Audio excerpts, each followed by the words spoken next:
Hey guys, it's Allie. Welcome to VirtuAlly, where I share with you what I discovered this week in the world of virtual reality.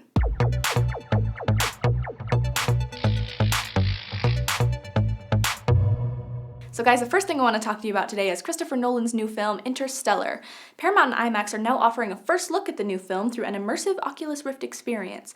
Now, if you somehow haven't heard and or crapped your pants in excitement about Interstellar, the film stars Matthew McConaughey, Anne Hathaway, Michael Caine, John Lithgow, and many others, and it's about a team of explorers who have to travel through a wormhole to try and find a new home for humanity before planet Earth completely craps out. The Rift experience is about 3 minutes long, and in it, the viewer gets to travel through the Endurance spacecraft in zero gravity and look out into space.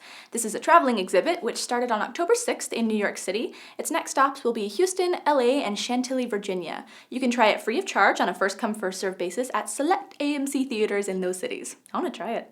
I don't even really care that I'm obviously being marketed to.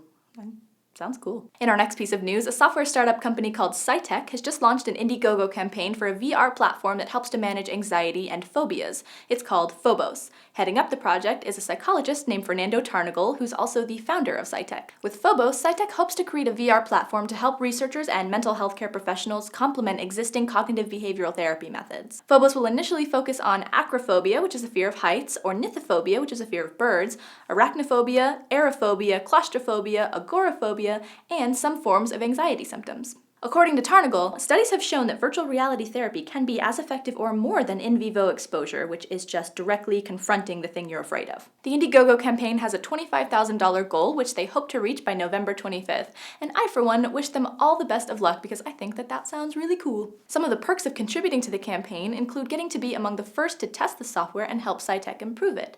You can also get your name added to a billboard in one of Phobos' VR city environments. And now for our final piece of news, Us2, the company behind the amazing, beautiful iOS and Android game Monument Valley, is now working on a new VR game for the Samsung Gear VR called Land's End. And to that I say hell yes. If you don't get why I'm so excited about this, I'm gonna go ahead and assume that you've never played Monument Valley, because it's amazing. It's emotional, it's visually captivating. I loved it. I swear that I'm not being paid to endorse this game. I wouldn't let them pay me to endorse this game. Yes, I would. So after seeing Monument Valley, the team at Oculus actually approached Us2 and asked them to create a VR game, which by chance was something that Us2 already really wanted to do. Peter Pashley, the technical director of Us2's game division, told Wired.com, "We jumped at that chance because we've been really excited about VR for the last couple of years. We never thought we'd get a chance to work on it." The new game, Land's End, is set on a mystical ocean with tons of little islands everywhere. It's similar to Monument Valley in that it's a puzzle game where the player has to interact with the architecture around them to get through the levels. But instead of moving around in sharp 180-degree turns, which Dan Gray, a producer of the game, described as vomit-inducing while in VR, getting around in Land's End only requires looking where you want to go.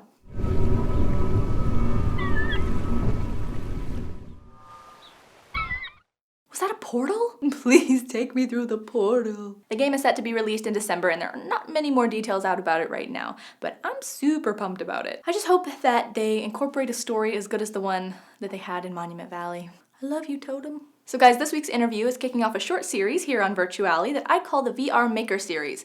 It'll focus on individuals and groups in the world of VR who are not only developing for VR, but also creating tools that can empower anyone to create for the VR medium and are accessible to anyone. So to start off the series, I got to do a video chat with the team behind eleVR, which is a project dedicated to figuring out how to make live-action VR video, sharing all of their findings, and making it all accessible to everyone. The team includes Andrea Hawksley, Emily Eifler, and Victoria Hart.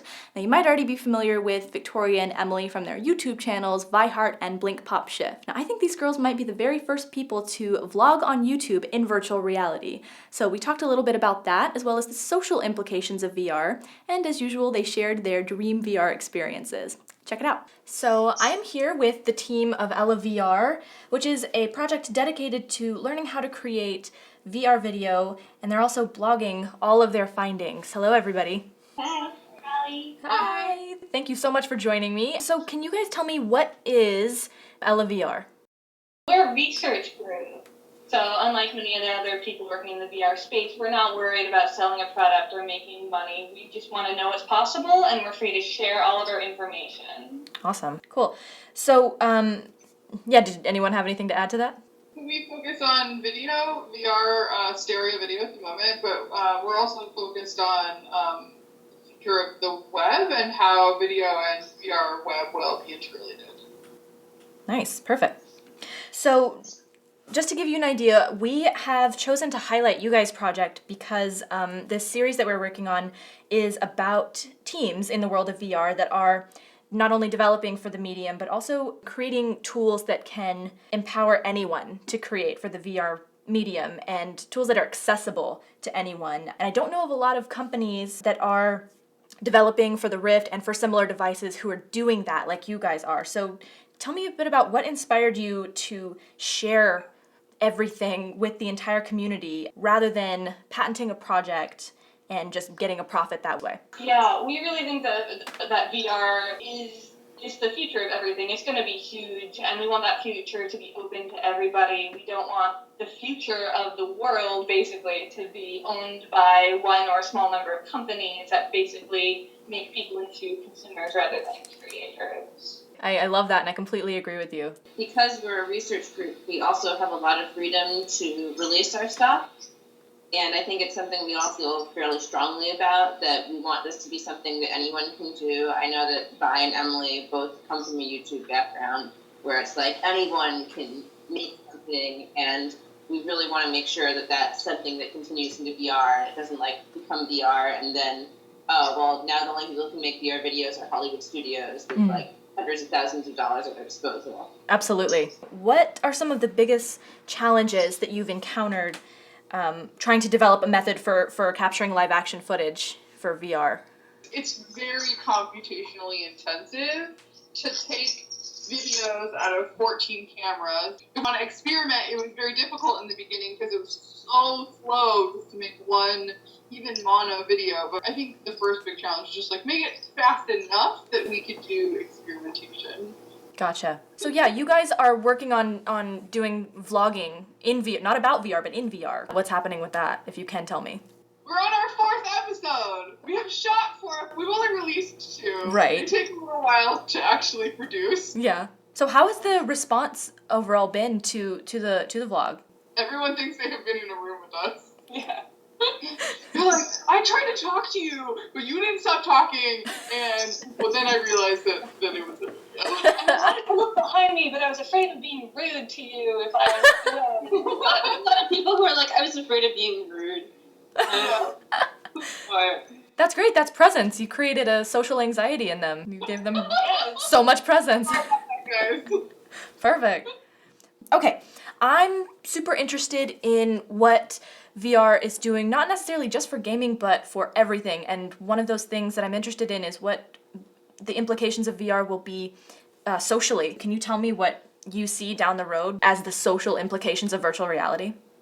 I mean, I know that when people see our talk show, they often are like, I want my experience in video chatting like we're doing right now to feel like I'm sitting in that talk show across from someone. So I think that's what a lot of people see right away. Things that have to do with re-rendering myself in VR, and we have this sense of making a character in a game, and the idea that you can change everything about them, everything about the way they look, everything about the way they dress. When I can actually like go to work as an avatar, or go to a party as an avatar, I'm gonna spend way too much time putting like neon pipes coming out of my head and just like all kinds of other crazy things. Oh yeah. I'm gonna have scales and a tail and stuff. Yes, exactly. So Palmer Luckey has said in the past that his dream VR experience is to be a Pokemon master in VR. So I'm interested to know, what is your dream VR experience? I'm looking forward to kind of getting away from all of the human stuff. We talk a lot about avatar and getting realistic hand inputs. But in my dream VR experience, it would just go so far beyond any of that you would have all the sorts of capabilities and functionalities where you're not even consciously thinking about your hands or how you're moving, but it's just kind of fundamentally a different way of perceiving the world and interacting with it. I like it. And I want to be a Mars rover. Well, I want to just open it up now for you guys. Is there anything that you want to go more in depth about? One of the things that people have talked about a lot in VR video is intimacy. Because when you put a headset on and someone is sitting next to you on a couch, your brain tells you that you are in the same room with them. So that really interesting to me in relationship to the big name vloggers. Grace Helbig, it's Grace, has this very intimate style, but then if you move that into VR, it changes it from just a person being on screen to this idea of like, I have, you've actually been in the room with her, or like been in her space with her. So I'm really interested in how that will change you too. Yeah, I'm really curious. How comfortable would you be doing, for example, an ASMR video in VR where people will actually feel like they're in the same room as you? Well, ASMR lends itself to VR, in my opinion. A lot of us have to find the balance between that intimacy, like you said, and crossing a boundary with our audience. But I still do think if you can find the balance and be cautious with it, I think that ASMR is perfect in virtual reality, and it's actually what started making me think about virtual reality. I agree 100%, and I'm hoping that we can help create a culture of expectations and like what's appropriate. I hope to create a culture that respects those kind of what that means when I'm talking to you and you think I'm there but I'm actually not and you understand that. Yeah. Mm-hmm. Well guys, thank you very, very much to the eleVR team. Thank you Vi Hart and Emily and Andrea for joining me today. It's really great to have you. Thank you so much for having us. We're so excited about your new show and we can't wait to see it in VR very soon. Very soon, or else. Okay guys, well you have a great rest of your day, and thanks again for coming. Yeah. Bye. Many thanks once again to the awesome team at eleVR. So for this week's cool VR demo, check out Reset Load's demo of the hacked for VR version of Alien Isolation. I feel like there shouldn't be such a safe place to travel around in. Come on. Hello. Yes, come here. Oh, yes. No. Nope. The game actually hasn't been officially released for VR, but it was demoed at E3 on a DK2 a few months ago, and a group of Redditors recently got together and hacked the game for use in VR. So last time I asked you guys what input devices you'd like to see for VR. Based on Top 29 said, I think incorporating smells and scents would be huge in VR as far as enhancing the immersion process. You know what? I completely agree. It would be wonderful, or it would be gross, but it would be immersive. Olivia Serrata said, what I would like to see in VR is a sense of touch. Like if someone in the game touched you, it'd be really cool if you could actually feel that. I completely agree. I think that touch is probably going to be the #1 input source for creating presence in VR. And Hi, My Name is Pukey said they'd like to see a VR fleshlight kit. No. Don't act like you weren't thinking it, you f***ing freaks. So this week what I want to know is what games you guys love that you'd want to be able to play in VR. I'm going to get my Monument Valley-esque game, and now there's Alien Isolation, so what else? Let me know in the comments down below or tweet me your answers at PixelWhipped. Well guys, thank you for tuning in to another episode of VirtuAlly. My name is Allie, and I'll see you next time. Bye. He's right there to the right somewhere. Yeah. What is he doing? What is he doing? Oh, he's in vents, I guess. He's right to the left there somewhere.